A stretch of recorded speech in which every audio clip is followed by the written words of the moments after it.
the silent hunter of white horizon. Nico's fingers trembled as he adjusted the fur hood around his face.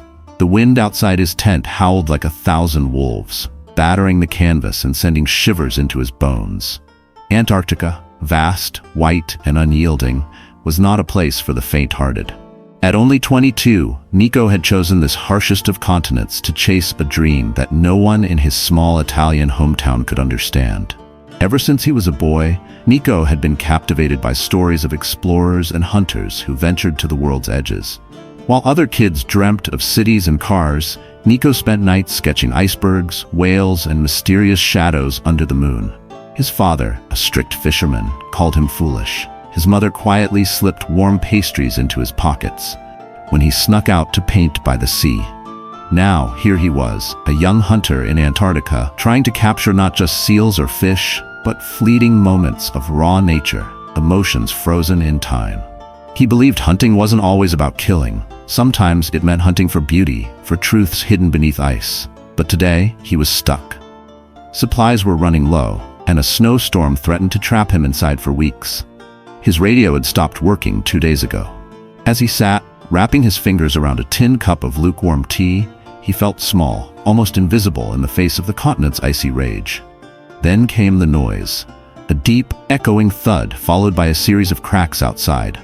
Nico jolted to his feet, heart pounding. He grabbed his thick parka, zipped it up shakily, and pushed outside into the blinding whiteness. Through the swirling snow, he spotted a figure staggering across the ice, tall, bulky, wrapped in an orange survival suit. Nico ran forward, the wind clawing at his eyes. As he neared, he saw a man collapse to the ground. Nico dropped to his knees beside him. "Hey, can you hear me?" he shouted, his voice nearly lost in the storm. The man's eyes flickered open. His lips were blue, and he tried to speak, but no sound came out. Nico grabbed his arm and pulled with all his strength, dragging the stranger toward his tent. Every step felt like a battle against nature itself, but something deeper than fear pushed him forward, a sense of duty, of shared humanity. Back inside, Nico laid the man down, wrapping him in every blanket he had. He boiled water, forced warm sips past the man's cracked lips, and held his cold hands between his own. Hours passed like days. The stranger's breathing steadied, and slowly his eyes regained focus. "Name is Sam," the man croaked, finally finding his voice. Nico nodded, relief flooding his chest. "Nico, you're safe now." Sam's story unfolded between sips of tea. He was a wildlife photographer, attempting to capture the rare emperor penguins deep inland. A crack in the ice had swallowed his snowmobile, leaving him stranded. He had walked for miles, hoping to find shelter before his body gave in. They shared stories through the long Antarctic night. Nico spoke of his sketches and how he hunted moments rather than animals. Sam shared photos of hidden coves and colonies of seals he had seen. In the glow of a single lantern, two strangers bonded over art, survival, and dreams bigger than themselves. As days passed, the storm showed no signs of mercy. Food dwindled. The cold seemed to gnaw deeper into their bones. One night, Nico woke to find Sam coughing violently, his body shaking. Panic clawed at Nico's heart. He realized he had to act fast, or he would lose the only friend he had in this endless white desert. He wrapped Sam tightly and left a note on his sketchpad. "Hold on, I will come back." Braving the blizzard, Nico forced himself toward the research base he knew lay 15 miles east. Every step was a war with the wind. His vision blurred, and he felt his legs give way several times. Each time he thought of Sam's eyes, tired but hopeful, and found the strength to rise. After what felt like an eternity, he saw the faint glow of floodlights. He stumbled forward, his throat burning as he yelled for help. Scientists in heavy suits ran toward him, and Nico collapsed in their arms, whispering Sam's location. When Nico awoke in the base infirmary, days had passed. His first words were, "Sam, is he?" The medic smiled gently. "Your friend is alive, thanks to you." Tears burst from Nico's eyes, warm trails on his frostbitten cheeks. Relief washed over him like a summer rain. Later, Sam visited him, supported by a nurse but wearing a grin wider than the horizon. He held up one of Nico's sketches, the one of a lone penguin standing under a moonlit sky. "This," Sam said, his voice still weak but full of life, "is the most honest art I've ever seen. You didn't just survive out there, you captured a soul, Nico." That moment was the peak Nico never knew he had been climbing toward.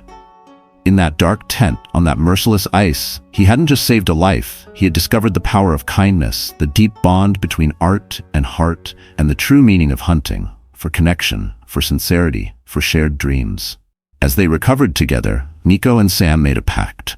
They would return to Antarctica again, not as hunter and photographer but as storytellers, men who hunted for light in the darkest places, who stitched stories from frost and wind. Months later, back in Italy, Nico opened a gallery exhibition titled Silent Horizons. Each sketch spoke of white silence, raw courage, and the quiet friendship born on an ice field. Visitors wept, smiled, and left inspired. Young kids asked him about the penguins, the stars, and whether kindness could really save a life. Nico always answered with a soft smile, "It saved mine." Nico's father, who had once dismissed his dreams, stood at the back of the room, tears silently falling. He approached Nico and embraced him tightly, finally seeing the man his son had become, a hunter not of animals, but of souls, moments, and meaning. That night, under the soft golden lights of his gallery, Nico realized something profound. True maturity wasn't about proving strength or surviving alone. It was about knowing when to reach out, when to let someone in, and when to put another's life above your own. It was about sincerity, about loving deeply, even in the harshest conditions. And so the boy who once sketched by the sea became the man who melted frozen hearts with pencil strokes and stories. He learned that kindness is the strongest weapon, that maturity is measured not by years but by the courage to care, and that true art lives in acts of love. Moral of the story: true strength lies not in conquering nature, but in nurturing the souls we meet along the way. Kindness, sincerity, and shared dreams can transform the harshest moments into the brightest lights of our lives. If the story touched your heart, don't forget to like, share, and subscribe. There's more long stories in the vault, and every sketch tells a deeper story.